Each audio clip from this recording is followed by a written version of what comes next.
Bonjour à tous, ravi de vous retrouver pour ce Morning Echo du vendredi 22 octobre 2021. La photo du jour, c'est celle de Jean Castex hier au journal de 20h sur TF1 qui annonce une prime, un chèque 100 euros de carburant pour 38 millions de Français gagnant moins de 2000 euros par mois qui sera distribuable donc à partir de début décembre pour endiguer la grogne face à l'envolée des prix à la pompe. On verra si ces mesures vont satisfaire bien entendu une bonne partie de nos compatriotes. Si vous voyez, dans un contexte où les bourses ont eu des évolutions contrastées, baisse en Europe légère, et puis nouveau record aux États-Unis, en particulier sur le SP500 qui donc arrive à 4550 points comme le démontre ce graphique, avec notamment Tesla, donc le constructeur de véhicules électriques, qui gagne donc plus de 3% donc à la clôture hier soir. Mais ces propos doivent être tempérés car après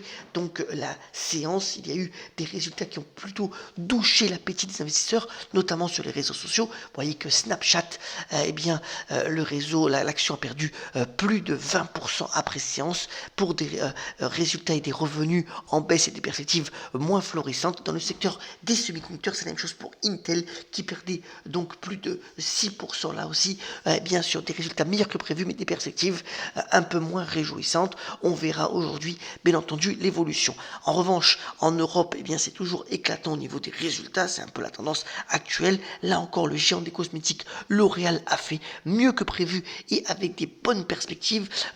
L'Oréal surfe bien sur un bon positionnement produit, un bon mix aussi géographique, et la société est largement confiante pour encore faire une belle fin d'année. À noter ce bon graphique sur la droite donné par les Échos, démontrant que les Français sont de plus en plus ont de plus en plus d'appétit par rapport à la bourse, puisqu'ils détiennent de plus en plus d'actions françaises au détriment des non-résidents. Aussi un bon graphique pour introduire aussi le focus du vendredi, c'est le fait qu'on sait que le Bitcoin a battu de nouveaux records cette semaine à 67 000 $. On est ce matin autour de 62 000. C'est surtout au vu des flux, quand on le compare par rapport notamment à l'or, vous voyez que les flux sur le Bitcoin, l'or numérique comme on l'appelle, sont de plus en plus significatifs, alors que sur l'or il y a des dégagements actuels, notamment sur tout ce qui est tracker ETF. Cette tendance pourrait un petit peu s'infléchir dans les prochains mois, redonnant un peu d'éclat au métal jaune.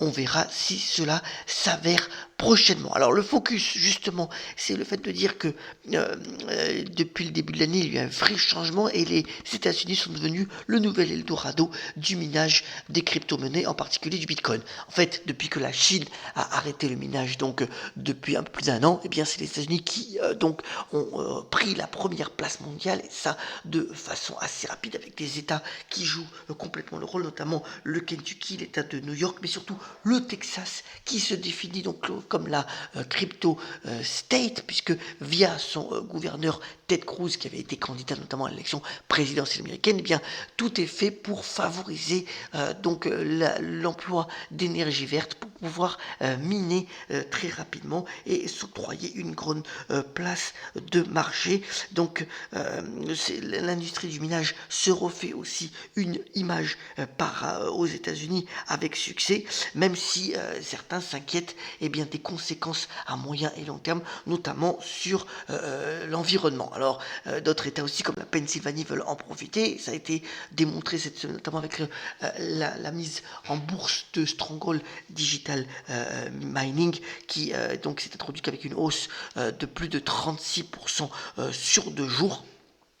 L'idée là aussi, c'est de profiter de ce boom, et on aura certainement encore de nombreuses IPO d'introduction en bourse dans les prochaines semaines, démontrant que les États-Unis ont pris le relais sur la crypto-monnaie, et donc par incidence, il est vrai que toute la législation pour entourer de manière plus concrète et protéger les particuliers, doit faire face aussi à cette montée en puissance de cette industrie du minage, qui en font donc un nouveau relais de croissance pour les États-Unis, c'est à noter.